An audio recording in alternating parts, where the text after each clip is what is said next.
Hi guys, I'm John, aka Soral. Ay mga sir, ako po si Mike Ramon. And this is The The Bench Warmer! Warmer!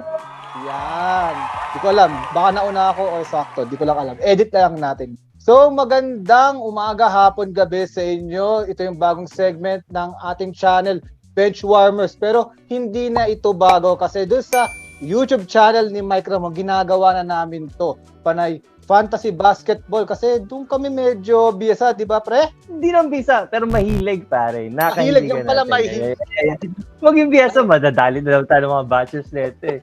Yung nga, dito natin ilalagay, pero dahil wala pang fantasy basketball right now, sa mga hindi pala nakakalam, no, yung fantasy basketball is para siyang tournament, no? Depende yan, pwede yung pagkakitaan, pwede mga tropa-tropa kayo, no, na naglalaro niyan. At pumunta kayo sa Discord channel natin, maaari din mag-host, no, ng tournament. Siyempre, may prize po yun. Lahat naman ng social links ay ilalagay ko sa description below. Pati yung YouTube at TikTok channel ni Mike Ramon kung gusto nyo tanungin siya after nito. Dahil medyo controversial yung ating topic right now, no? Dahil wala kang fantasy, pupunta muna tayo sa real world NBA.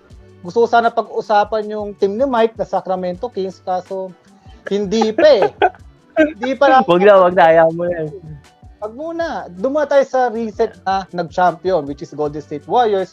Dahil si Draymond Green ay humihingi pre, no, ng max contract extension, which is, sabi nila, no, ito yung medyo debatable. Deserving ba or hindi? Anong gagawin ng Golden State dyan? For example, Brad, no, tumawag sa'yo. Sino ba yung mga may-ari doon? Hindi ko kilala. Bob Myers. Ay, hindi. General manager pala yon. No?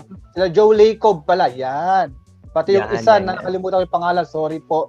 Pag tumawag sa'yo, no, paano mo sila advisean pre? Tsaka deserve ba ni Draymond Green yung max contract extension na yan? Well, okay. So magiging neutral ako dito sa part na to ha. Kasi to clarify, hindi ako fan ni Draymond. I mean, siguro least favorite player ko si Draymond, surprisingly. Hindi kasi ako fan ng, alam mo yun, medyo villain na personality. Although, being neutral and to be fair with him, deserving siya sa extension. Wala akong problema doon. I mean, maraming bagay na binibigay si Draymond na alam ko na hindi natin nakikita sa stat sheet. I mean, merong mga tulad ng defensive rating sa mga binabantayan niya. Yun, mga hindi natin nakikita yun. Tinitinan lang natin, lagi natin siya binabash, di ba parin triple single, mga ganyan. Pero in reality, maraming naaambag si Draymond sa team niya. Kaya kung ako tatanungin, deserving kahit na hindi ko siya favorite, deserving pa rin si Draymond Green para sa extension. Ikaw pare? Para sa akin, no, deserving siya. Actually, parang ngayon lang yata siya, no, humiling ng max contract extension. Okay, lagi siya nag-give kay Curry and Klay Thompson. At saka nabanggit mo nga, no, yung mga intangibles na hindi natin nakikita sa stats sheets, no, yung tinatawag natin na magaling, no, sa totoong basketball pero mahina sa fantasy. No, pero si Draymond DiVincenzo, yes, DiVincenzo. Last DiVincenzo. Sino pa ba 'yon?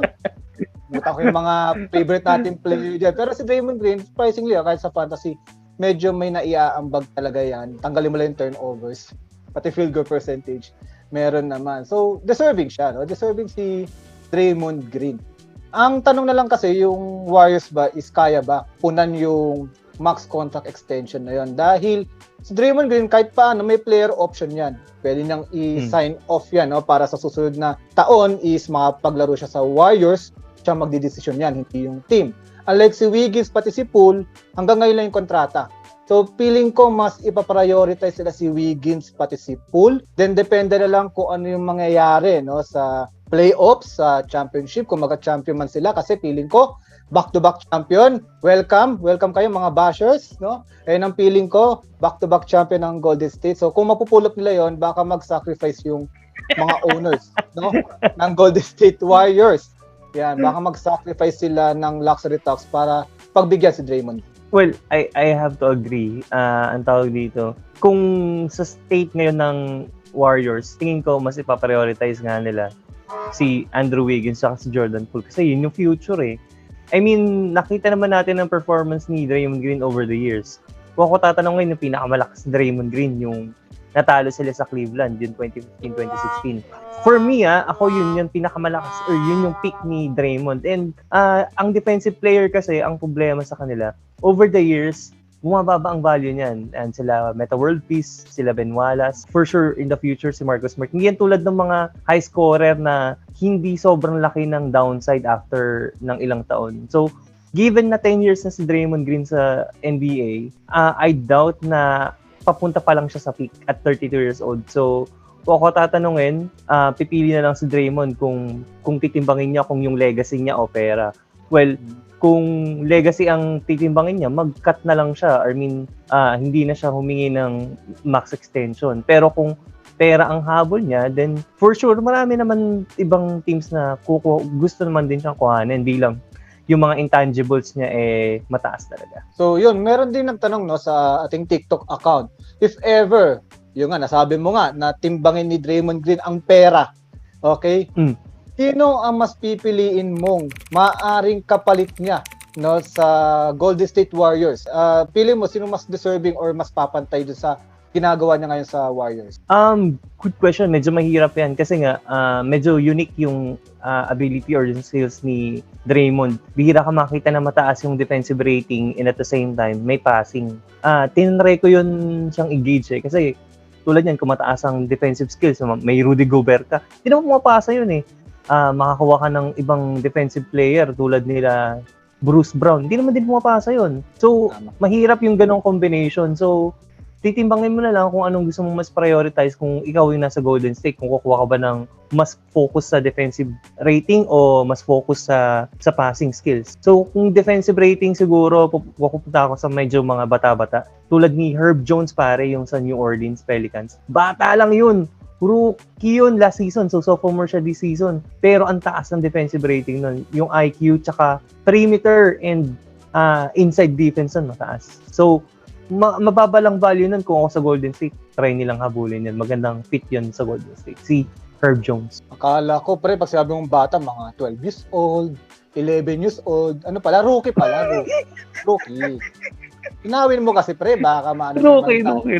Ay, pre, kasi sa atin, pag bata, sa edad natin, pre, yung mga Herb Jones, mga 18 years old, 19 years old, bata na para sa atin yan. So, kasi edad ko yun Kasi edad mo? Oo, bata pa pala ako. Diba? Bata ako, medyo papatubo pa lang, pare. No? Papatubo pa lang. Ha? Baby bangs. Baby bangs zero. Kung ikaw, bilang fan ka ng Golden State, sinong gusto mong player ang tingin mo magandang fit sa Golden State kung mawawala si Draymond? Actually, tama ka. Ang hirap punan.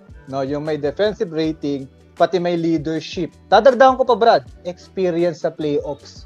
Particularly sa championship. Which is, sa totoo lang, aminin man natin sa hindi mapupunan ni Herb Jones yun. Maaari yung, sasabihin natin yung skills sa passing, pati sa defensive skills, pero yung experience, hindi. Nung tinitingnan ko ng mga veterano na medyo matatangkad, na marunong pumasa at merong steals at blocks, si Nikola Jokic lang nakikita ko, Brad. Which is, imposible naman, pre, imposible. Wala, no? Doon sa height niya, kasi si Marcus Smart, pwede mo rin sabihan na may passing, may defensive skills, may flopping skills, pero yung kakayanan niya magbantay ng medyo malalaking defenders, katulad ng Nikola Jokic, which is dun sila medyo tagilid. So ang hirap talaga punan, pero para sa akin, kung may ipapalit man, I think mag-develop na lang sila. I-develop nila sila Kuminga, kasi yun lang naman yung feeling ko na maaari. Moses Moody tsaka Kuminga, lakas yung dalawang yung feeling ko in the future. Diba? So, tama ka, mahirap talaga punan, tapos mahirap din talaga na kumuha din, no? Kasi ang dami naman talaga sa mga young guns ngayon na athletic, may defensive skills kasi yun ang kinukuha ngayon, pero yung leadership, pati yung mismong championship experience, yun ang wala sila na mahirap. Nakita mo naman kung paano gumawa si Draymond Green nung Game 6 over Boston Celtics, kung paano niya naidala, no? Nung nakashoot pala ng 3 points si Draymond Green, sabi ko, ay, panalo na. No, yun yung minsan makikita mo na pag nagawa ni Draymond Green, mukhang panalo na. So, ang maganda yan, no, Brad, tanungin naman natin yung ating mga viewers kung sino sa tingin nila, no, deserving ba si Draymond Green, tapos ano ba maipapayo nila sa mga owners ng Warriors, at syempre, kung aalis man, nabanggit mo nga na si Draymond Green pipiliin ng pera, sinong mas magandang kapalit nila? No? So, sa tingin ko, no, mag-comment sila dito, no, sa ating video. Comment section. Tama. Ayan. So, maraming salamat guys. So, ito ulit yung The Benchwarmers. Once again, I'm John, a.k.a. Soral. At ako po, si Mike Ramon, mga sir. At see you next week. Sana nagustuhan itong episode na to. And hanggang sa muli.